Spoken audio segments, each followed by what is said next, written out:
Од утре еспресо во чаша, во бавча.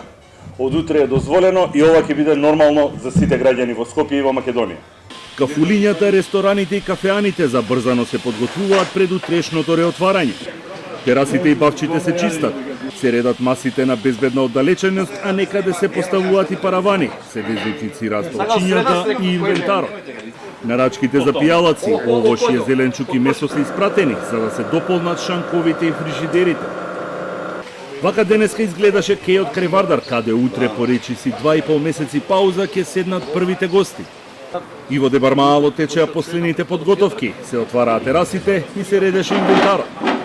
Угостителите велат дека со новите протоколи за работа и намалениот број на маси и капацитет на гости нема да имаат никаков профит, но сепак ќе отворат за да се врати навиката кај граѓаните за социализирање со кафе или со ручек на маса.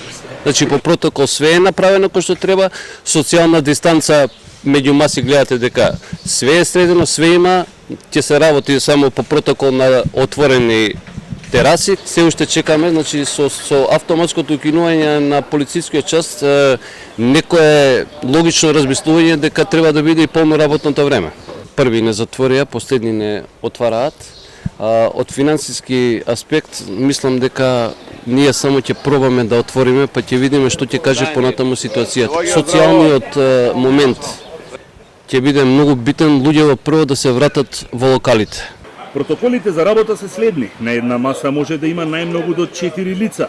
Масите треба да зафаќаат простор од најмалку 9,6 квадратни метри, задолжително средство за дезинфекција на секоја маса, лице за спровод на гости за да се избегне непотребно шетање во терасите и бавчите, често миење на раце на персоналот и контроли.